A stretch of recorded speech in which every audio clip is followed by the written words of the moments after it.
Right now I am doing night vision filming. We are on the high trail up by Wolf Creek. I've done 2 Bigfoot calls consecutively, and then when we went down to the flatter level of the trail, I did 2 more Bigfoot calls. As you can see, it is night out here in the mountains, Wolf Creek, and the visibility is to none. And I want to make sure everybody's safe, so we're going to stay close together as we hike back. I didn't hear anything call back. That doesn't mean Bigfoot's not here. It just means he's not. Right now, he could be in. I mean, this is just a vast wilderness. He might be 50 miles from here, 30 miles, 10 miles. But if he's not within a couple miles, he's not going to howl back. So, my guess would say, my whole guess on this situation is that he's probably not in the Wolf Creek area. Better chance that he's in the Kongsberg area, because the Kongsberg area seems to be a little more harsher of a terrain. This is pretty mild terrain. I mean, it is a very scenic trail, and there are mountains 10,000 feet up, but you know, there's cliff sides up in Kongsberg, in canyons, but over here there's more thicker foliage and woods, which you can see us going through.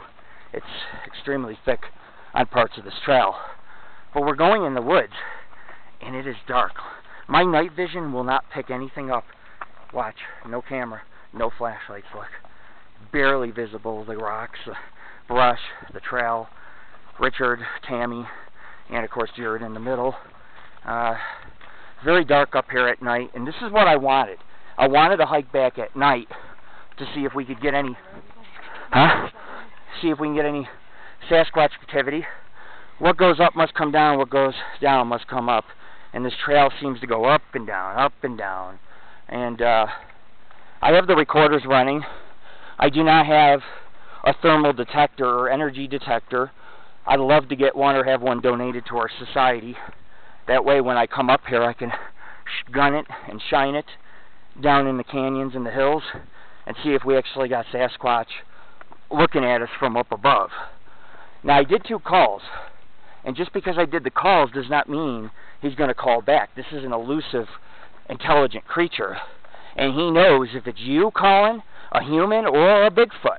Now if you can get it similar and he thinks there's one in the area, yeah, you might call back.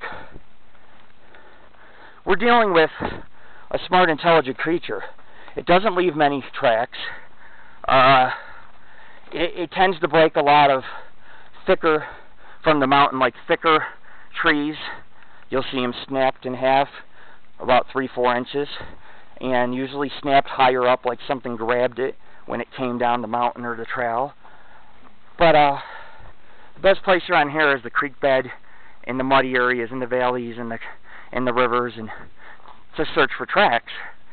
But this is a creature that lives up in the mountains. It doesn't, you know, it might come down to drink or might cross the trail briefly, but usually we always find 1 to 4 tracks per area wherever we go, and there's not many, which means there might only be 1 or 2 Sasquatch per region.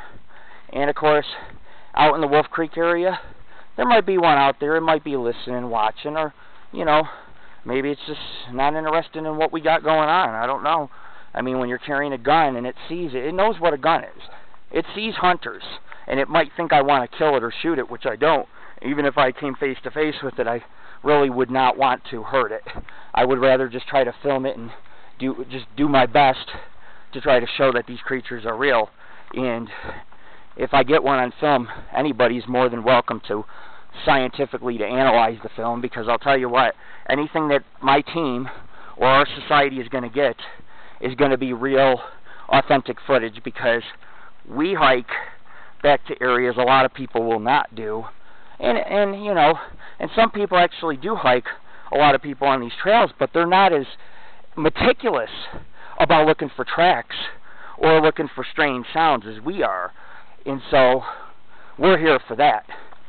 And this is Lord Rick, and I don't claim to be any renowned cryptozoologist, but I've been working with Sasquatch for years, and I've came close with this thing. I've heard it, I've smelled it, I've caught in tracks in the woods many times. I know it exists.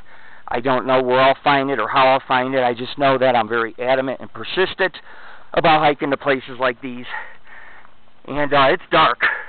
I mean, this is the mountains, and this is what I wanted, was to be able to do recordings going back to my truck and seeing if anything follows us or hears us out. The trail up ahead is going to get very narrow, and it's not a cliff, but it is a hilly drop-off, so you got to make sure you have bright lights, which we do, and pay very close attention to your footing for snakes or drop-offs or anything like that, because the Paranormal Ghost Society we're an educational group, and we want to teach you how to be safe outdoors and how to enjoy the wilderness and not fear it, not be like, hey, I'm not going in the wilderness because something could eat me. We want to teach you that the wilderness, even at night, could be an actually very pleasant place. And we're hiking on the trail, and we have Tammy's like a little beam of light at the distance. Here she comes. Below me is a drop-off. Not as bad as a drop-off today. We were at Kongsberg, and I had to back out down this road, and my tires came an inch from the edge. We almost went over, but I'm a pretty precision driver, and I'm confident that I wasn't going to go over, and I just, like Nike, I just did it. I didn't think about it twice. No fair, just did it. And those produce good results if you're confident in yourself, in your hikes.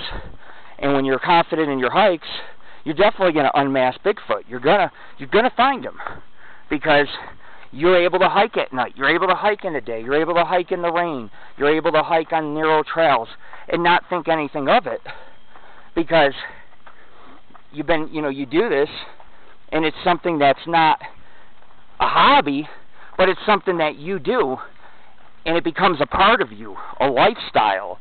And the benefits of hiking is good cardiovascular. You learn a lot of things. You see a lot of sights. You get a lot of good laughs. You play, you work, and you discover. And our group is based off true friendship and adventure. Of course, my kids are my very best friends, and they are stellar hikers. They're very good hikers at night and during the day. And I commend the both of them, because there's a lot of adults that can't do this without freaking out, But they're able to hike with me in the woods, and they know that we're going to be safe by the end of the night. So, I don't know about you, but I'm going to be playing some Xbox, and I'll have myself a nice cigar, and celebrate the fact that we went on 4 trails today for probably about 5-6 miles of hiking. And I hear the river, which means we're more than halfway back to our vehicle. But I'm going to cut this off, because I got to concentrate on the hike now. It's very hot. There doesn't tend to be a lot of noise or activity, except the river in the distance, raging rapids, some crickets.